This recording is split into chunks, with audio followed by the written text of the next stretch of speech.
ಎಲ್ಲಿ ಹೊಡ್ತೀರಿ, ನಿನ್ನ ಗುಡಿ ಹೊರಗೆ ಯಾಕೆ ಹಾಕೋರು ಅಂತ ಕೇಳ್ತಾನೆ. ಅವಾಗ ಏನಪ್ಪ ಅಲ್ಲಿ ಏನೋ ಕೆಲಸ ಮಾಡ್ಬೇಕಂತ ಕೆರೆ ಕಟ್ಟಬೇಕಂತ ಅಂತ ಸಿದ್ದರಾಮ ಅಲ್ಲಿ ಮಣ್ಣು ಕೊಡ್ಬೇಕಂತ, ಇಲ್ಲ ಅಡಿಕಂದ್ರೆ ಅಡಿಗೆ ಮನೆ ಕೆಲಸ ಮಾಡ್ಬೇಕಂತ, ನಾ ಏನ್ ಮಾಡಿ ನನಗೇನು ಆಗ್ತದೆ ಈಗ ಅದಕ್ಕೆ ಅಂತ. ಆವಾಗ ಅವಲ್ಲ ಇರ್ತಾನ, ಯಾವ ನೀ ಏನು ಮಾಡೋಣ ಆಯ್ತು ಈ ಮತ್ತೆ ಎಲ್ಲಿ ಹೋಗ್ತೀನಿ ಅಂತ ಕೇಳ್ತಾನೆ. ಎಲ್ಲರೂ ಹೋಗ್ತೀನಿ ಬಿಡಪ್ಪ, ನಾ ಏನ್ ಮಾಡಲಿ ನಾ ಎಲ್ಲರೂ ಹೋಗ್ತೀನಿ ಅಂತ ತಿಳ್ಕೊಂಡ. ಅವಾಗ ನಡಿ ನೀ ಎಲ್ಲಿ ಹೋಗಿ ನಾ ಬಿಟ್ಟು ಆ ಗಂಟು ನಾ ಹಿಡ್ಕೋತೀನಿ ಅಂತ ಅಕ್ಕೆ ಅಂತ. ಐ ಶಾಣೆ ಇದೆಯಪ್ಪ, ನೀ ಗಂಟು ನೀ ತಗೊಂಡ್ರೆ ನೀನು ಕೂಲಿ ಕೊಡ್ಬೇಕಾದ್ರೆ ನಮ್ಮ ಬಲೆಗೆ ₹1 ಇಲ್ಲ, ಎಲ್ಲಿ ಕೂಲಿ ಕೊಡ್ಲಿ ನೋಡಿ ಹುಡುಗ ಅಂತೀನಿ. ಒಬ್ಬಾಕಿ ಪಾರ್ವತಿ ಇನ್ನೊಬ್ಬ ಪರಮೇಶ್ವರ ಇಬ್ಬರು ವೇಷದ ಉಲ್ಲಾಸವನ್ನು ಮಾತಾಡ್ತದೆ. ಈಗ ಐದು ಕೂಲಿ ಬೇಡ, ನಾಳೆ ಕೂಲಿ ಕೊಡು ನಿನಗೆ ಅದು ಇಕ್ಕೆಪ್ಪ. ಅಜ್ಜಿ ನಾನು ಕೂಲಿ ಕೊಡ್ಬೇಡ, ನೀ ಎಲ್ಲಿ ಹೋಗ್ತೀವೋ ಎಲ್ಲಿ ಮತ್ತೆ ಹೋಗ್ತದೆ ಅಪ್ಪ, ಇಲ್ಲೇ ಹಾಲು ಕುಡಿ ಹೋಗಿ ಕುಂದಿರ್ತೀನಿ.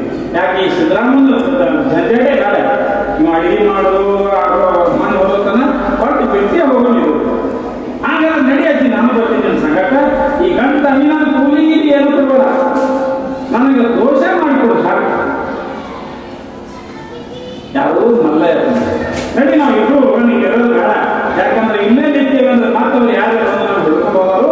ನಡಿ ನಾವು ಹೋಗೋಣ ಅಂತ ತಿಳ್ಕೊಂಡು ಇಬ್ಬರು ಕೂಡಿ ಗುಡಿ ಹೊರಗೆ ಬಂದು ಇವ ಮಲ್ಲಯ್ಯ ಗಟ್ಟ ಹೆಗಲ್ನಾಗ ಇಟ್ಕೋತಾನ. ಈ ಅಜ್ಜಿ ಈಗಿನ ಬಡಿ ಉಡ್ಕೋತು ಹೋಗ್ತಾ ಇರ್ತಾಳ ಲಿಂಗಮ್ಮ. ಹೋಗುವಾಗ ಮುಂದೆ ಏನಾಗ್ತದ, ಹಂಗೇ ಮುಂದೆ ಹೋಗ್ತಾರೆ. ಹೋದ ಕೂಡಲೇ ಅವಾಗ ನಿಮ್ಮ ಪರಮಾತ್ಮ ಅಂತಾನ, ಅಲ್ಲ ಅಜ್ಜಿ ನೀನು ಚಲೋ ಇದ್ರು ಹುಡುಗಿಯಾಗಿದ್ರು ಎಲ್ಲ ಚಂದಿದ್ರು ಕೂಡ ಯಾಕೆ ನನಗೆ ಮುದಿಕಂದ್ರು ನಗಸರ ಸಲುವಾಗಿ ಆಟ ಮಾಡ್ತಾನ ಅಲ್ಲೇ. ಯಾಕೆ ಹೆಣ್ತಿನ ಇರ್ತಾಳ ನೋಡ್ರಿ. ಆವಾಗ ಅಂದ್ಕೊಳ್ಳೆ ನಿನಗೆ ಹಿಂಗ್ಯಾಕಂದ್ರೆ ಅವರು ಅಂದ್ಕೊಳ್ಳೆ ಬಂದ್ರೆ ಅವ್ರಿಗೆ ಕೊಂಡು ಏನು ಮಾಡ್ತೀವಿ, ಬರೇ ಮ್ಯಾಗಿಂದ ಕಡು ನೋಡಿ ಅಂದ್ರೆ ಅವ್ರಿಗೇನು ಬರ್ತದೆ ಮಣ್ಣ ಹೀಗೆ ಯಾಕೆ ಯಾರ್ರಿ ಲಿಂಗಮ್ಮ. ಮತ್ತೆ ಈಗ ನಾವು ಮುದುಕರಂತ ಎದಕ್ಕಂತೇವಿ, ಇದಕ್ಕೆ ಅಲ್ಲ ನಾವೇನು ಕೂದಲು ಬೆಳಗಾಯ್ತು ಏ ಅಜ್ಜ ಅಂತ,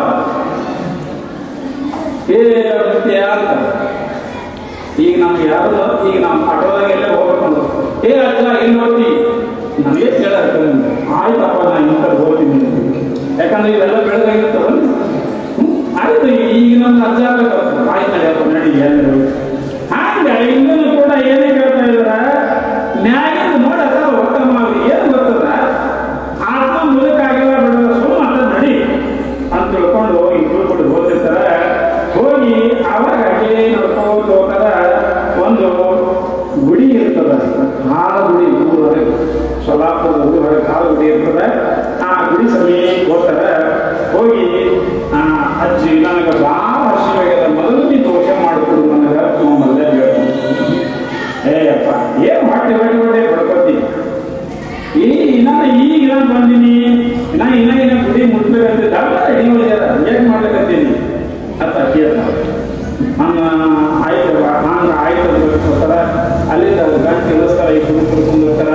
ಕೂತ್ಕೊಳ್ಳೆ ಅವಾಗ ಹೇಳ್ತಾರ, ಮಗು ನಿನಗೆ ದೋಷ ಬೇಕಂದಿ ಅಂದ್ರೆ ಅಡಿಗೆ ತೊಗೊಂಡು ಅಡಿಗೆ ಮಾಡೋಣ ನೋಡಿ. ಹಿಂಗ ಮಾತಾಡ ಕಡಿಗೆ ತಗೊಂಡ ಅಡಿಗೆ ಮಾಡೋಣ, ನಾನು ದೋಷ ಮಾಡಿಕೊಡ್ತೀನಿ. ಆಯ್ತು ಅಂತ ತಿಳ್ಕೊಂಡು ನೀವು ಹೋಗ್ತಾನ ಅಲ್ಲೇ. ಹೋಗಿ ಆ ಕಡೆ ಕಡಿಗೆ ತರ್ತಾನ, ತಂದು ಕೊಡ್ತಾನ, ಕೊಟ್ಟು ಜಲ್ದಿ ಮಾಡಿ ಅಷ್ಟೇ ಏನು ಹೊಟ್ಟೆ ಬಡ್ಕೊಳ್ತೀವ. ಬರೇ ಊಟ ಅಲ್ಲಿಯೂ ಕೈನಂತೀನಿ ನನಗೆ ದೋಸೆ ಮಾಡಿಕೊಡು ಅಂತ ಹೇಳ್ಕೊಡು. ನಾನು ದೋಸೆ ಮಾಡ್ಕೊಂಡು ಬೀಳ್ತಾವ. ನಾ ಅಡಿಗೆ ಮಾಡಬೇಕು, ಮತ್ತೆ ದೇವರಿಗೆ ಬಾಣ ಹಿಡಿಬೇಕು, ಎಡೆ ಹಿಡಿಬೇಕು, ಹಿಡಿದ ಒಳಗೆ ಅವಾಗ ನೀನು ಕೊಡ್ತೀನಿ. ಬರೇ ಊಟನೇ ಬಿಡ್ತು, ನಾನು ಜಾಟ ಮಾಡಿ ಹೋಗು. ಜಾಟ ಮಾಡೋದನ್ನ ಏನು ಕೊಡೋದು ಯಾರಂದ್ರಿ ಈ ಲಿಂಗಮ್ಮ ಅಂತ ಯಪ್ಪ ಏನ್ ಮಾಡೋದಿಲ್ಲ ಅಂತ ತಿಳ್ಕೊಂಡು ಆಯ್ತು ನಾ ಹೋಗ್ತೀನಿ ಜಳಕ ತಿಳ್ಕೊಂಡು ಜಳಕ ಹೋಗ್ತಾನ.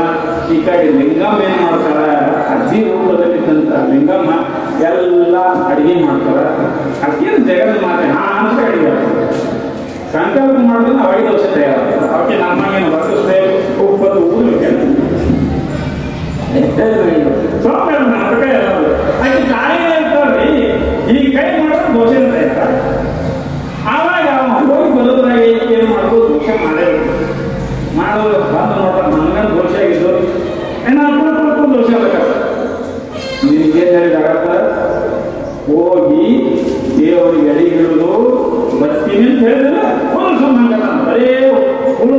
ಐತಿಲ್ಲ, ಬರೀ ಊಟ ಬಿಡ್ತಿಲ್ಲ, ಬೈತಾರೆ. ನೀವು ಏನು ಮಾಡೋದಪ್ಪ, ಪರಮಾತ್ಮ ಒಳಗೆ ನಡೀತಿರ್ತಾನೆ. ಯಾಕಂದ್ರೆ ಹೆಂಡತಿ ನೋಡ್ಬೇಕು ಪರಮೇಶ್ವರ ಒಳಗೆ, ಆದ್ರೂ ತೋರಿಸಿ ಬಿಡಂಗಿಲ್ಲ ಅವಂತ. ನನ್ನ ಹೆಂಡತಿ ಕಾಲಕ್ಕ ಹೋಗಿಲ್ಲ ಅಂತ ಮಕ್ಕಳು ಕುಂದರ್ತಾನ, ಈಕೇನು ಮಾಡ್ತಾರ, ಅಡಿಗೆ ಮಾಡ್ತಾರ, ಹೋಗಿ ದೇವ್ರಿಗೆ ಎಡೆ ಇಡಬೇಕು ತಿಳ್ಕೊಂಡು ಆ ತಗೊಂಡು ಹೋಗ್ತಾರೆ. ಎಡೆ ಅಲ್ಲಿ ಹಿಡ್ಕೋದು ಕುಂದಿರ್ತಾರ. ಅವಾಗಂತಾರ ಅಜ್ಜಿ ಜಲ್ದಿ ಕಲ್ಲು ದೇವ್ರಿಗೆ ಎಡತೆ ಕಡೆ ಹಿಡಿತಿ, ಜಲ್ದಿ ನಾಲ್ಕು ಅಂತ. ನೀನು ನೋಡ್ತಾಕಿ ಏನಂದ್ರಿ, ಕಲ್ಲು ದೇವ್ರಲ್ಲ ಹೊಡಿ ಬೈದು ದೇವ್ರಿಗೆ ಕಲ್ಲತ್ತಾರ, ನೀ ಕಲ್ಲೇ ಹೋಗಿ ನೀನು ದೋಷನೆ ಕೊಡಂಗಿಲ್ಲ. ನೀ ಯಾವಾಗ ನನ್ನ ದೇವರಿಗೆ ಕಲ್ಲು ಅಂದಿರೋದ್ರೊಳಗ ನೀ ಕಲ್ಲೇ ನಾನು ನಿನ್ನ ದೋಷನೆ ಕೊಡಂಗಿಲ್ಲ. ಈಗ ನೆನಪತ್ತಪ್ಪ ಪಂಚಾಯತಿ ಇಲ್ಲ ಸ್ವಾಮಿ ಹಸಿಲಾಗಿ ಸಿಟ್ಟಿಗೆ ಬಂದಿದ್ದ ಮತ್ತು ತಪ್ಪಾಯ್ತು ನಂಗಿಲ್ಲ, ದೇವರು ಕ್ಷಮ ಮಾಡಂತ ದೇವ್ರತನ ಕೊಳ್ಳೆ. ಅವಾಗ ಈಕಿ ಅಲ್ಲ ಈಕೆಲ್ಲ ಹೇಳ್ತಿ, ನೀನು ಹೇಳ್ತಿ ಅದು ಮನೆಗೆ ಊಟ ಕೊಟ್ಟಿದ್ದೆ ನಿನ್ಗೆ ಅಂತ ಕೇಳ್ತಾರ. ಯಾರೇ ಈಗಮ್ಮ ಅವಾಗ ಅಲ್ಲ ಹೇಳ್ತಾರ, ಏನು ಮಾಡಲಿ ಅಜ್ಜಿ ನನ್ನ ಹೇಳ್ತಲ್ಲ ಖರೆ ಆಕೆ ತವ್ರ ಮನೆಗೆ ಹೋಗ್ಯಾಳ. ತವ್ರ ಮನೆಗೆ ಹೋಗ್ಯಾಳ, ಎದಕ್ಕೆ ಹೋಗ್ಯಾಳ ಏನಿಲ್ಲ, ಮಕ್ಕಳಿಗೆ ನೋಡಿ ಬರ್ತೀನಿ ಅಂತ ಹೇಳ, ಇನ್ನೂ ತಂದೆ ಇಲ್ಲ, ಆಕೆ ಯಾಕೆ ಹೋಗ್ಯಾಳ ಅಂದ್ರೆ ಹೊಟ್ಟೆ ತುಂಬ ಊಟ ಸಿಕ್ಕಿಲ್ಲ ಅಜ್ಜಿ ಅಂತ. ಅವಾಗ ಲಿಂಗ ಮಕ್ಕಳ ಅಂತ ಕೋಡ್ ನೆನೆಸ್ಬೋದು. ತಮ್ಮ ಚೋ ಗಂಡ ನನ್ನ ಬಿಟ್ಟು ಹೋಗಿ ತವ್ರ ಮನೆ ಬಿಟ್ಟ, ಗಂಡ ಅಡಿಗೆ ಮಾಡೋದಲ್ಲ ಆಗಿ ದೊಡ್ಡ ಬೈದು ಅದು ಬೈತಾರ.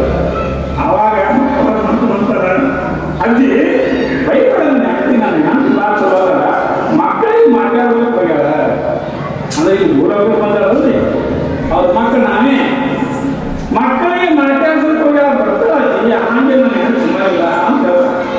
ಆಯ್ತು ಅಕ್ಕಿನೂ ಮುದುಕಿ ಆಕಿ ಅಜ್ಜಿ ಪಾಪ ಮಾತಾಡಿಕೊಂಡು ತಿಳ್ಕೊಂಡು ಏನು ಮಾಡ್ತಾರ ಅಂತ ಕೇಳಿದ್ರೆ ಆಯ್ತಪ್ಪ ಊಟ ಮಾಡು ಅಂತ ತಿಳ್ಕೊಂಡು ಎಲ್ಲ ಎಡಿ ಹಚ್ತಾರೆ. ಎಡಿ ಹಚ್ಚಿಕೊಳ್ಳೆ ಮಲ್ಲ ಎಲ್ಲ ಊಟ ಮಾಡ್ತಾನ, ನೀನು ಒಂದು ಅಂತ ಈಕಿ ಹೇಳ್ತಾನೆ. ಆಕಿನೂ ಒಂದು ಇರ್ತಿರ್ತಾರ. ತಿಂದು ಕೂಡಲೇ ಬಹಳ ಸಂತೋಷ ಆಗ್ತದೆ. ಮಲ್ಲ ಇಡದಾಗ ಗಂಡ ಹಾಕ್ತೀನಲ್ಲ ಇದೆಲ್ಲ ಗದ್ದಲ ಮಾಡೋದು. ಆವಾಗಂತನ ಪಾರ್ವತಿ ಅಂತ ಸಖಿ ಅಂತ ಇದೇ ತನಿ ಬರ್ತು ಬಂದ ತನ್ನ ಗಂಡನ ವಯಸ್ಸಿನಾಗಂತ ಮೊದಲು ಹೆಂಗ ಸರಿ ಇತ್ತಲ್ಲ ಆ ದನಿ ಒಳಗಂತ ನಾವು ಮಲ್ಲಯ್ಯ ಪಾರ್ವತಿ ಅಂತ ಯಾಕೆ ಕರಿಕತ್ತಾರ, ನನ್ನ ಗಂಡ ಇಲ್ಲ ಇಲ್ಲಿ ಯಾಕೆ ಕರೀತಾರ ಪಾರ್ವತಿ ಅಂತ ಮಾತಾಡ್ತಾನೆ. ನನ್ನ ಗಂಡನ ದನಿ ಹಿಂಗಿದ್ರೆ ಯಾರು ಆವಾಗ ನಗತಾ ಇದ್ದಾರೆ ನಾವು ಅರ್ಜ ಆಗಿ ಪಾರ್ವತಿ ನಾನೇತ ಆವಾಗ ಪರಮಾತ್ಮ ಏನು ಮಾಡ್ತಾನಂತ ನಿಜ ಸ್ವರೂಪವನ್ನು ತೋರಿಸ್ತಾ ಇದ್ದಾನ. ಪಾರ್ವತಿ ನಾನೇ ಇದ್ದ ನಿನಗೆ ಹೇಳಿದ್ದಿಲ್ಲ ಏನಂತ ಹೇಳಿದ, ಕೈಲಾಸದಾಗಿದ್ದಾಗ ಹೇಳಿದ್ದ ನಿನ್ನ ಸಂಗಡ ಬರ್ತೀನಿ, ನಿನ್ನ ಜೊತೆಗಿರ್ತೀನಿ ಅಂತ ಹೇಳಿದ್ದ. ಅದಕ್ಕೆ ನೀ ನನಗೆ ಶರಾಬ್ರಜ್ಞೆ ಬರ್ತೀನನ್ನ ಬರ್ತಿತ್ತು, ಅದಕ್ಕೆ ನಿನಗೆ ಹೈರಾಣ ಆಗಬಾರ್ದಂತ ಇದೆಲ್ಲ ನೀ ಒತ್ಕೊಂಡು ಹೋಗಿ ಹೈರಾಣ ಆಗಬಾರ್ದು ಅಂತ ಹೇಳ್ಕೊಂಡು ನಾ ಬಂದೀನಿ, ಅದಕ್ಕೆ ನಿನಗೆ ಇದ್ದಾಗ ತಂದೀನಿ ಅಂತ ತಿಳ್ಕೊಂಡು ಪರಮೇಶ್ವರ ತಾಯಿ ಹೇಳ್ತಾ ಇದ್ದಾನೆ. ಅತಿ ತಾಯಿ ಭಾವನೆ ಆಗ್ತಾರ, ಸಂತೋಷ ಆನಂದ ಪಡ್ತಾರೆ. ಹೇ ಪರಮೇಶ್ವರ ನಿನಗೆ ಏನೇನೋ ಆನಂದ ಇಡ್ತಾರೆ. ನಾನು ಬೈದಿದ್ರಲ್ಲಿ ಕಾಲು ತಿನ್ನೋ ಹಾಡು ತಿನ್ನೋ ಏನು ತಿನ್ನೋ, ಹೇ ಪರಮೇಶ್ವರ ನನ್ನ ತಪ್ಪೈತಪ್ಪ, ನಿನಗೇನೇನೋ ಅಂದಿದ್ದ ಭಗವಂತ ಅಂತ ತಿಳ್ಕೊಂಡು ಹೆಣ್ಣತೆ ಕ್ಷಮ ಕೇಳ್ತಾರೆ. ಅವಾಗ ಪರಮೇಶ್ವರ ಅದೇನು ತಿಳ್ಕೋಬೇಡ, ನಾನು ವೇಷ ಮರೆಸಿ ಬಂದಿದ್ದೆ.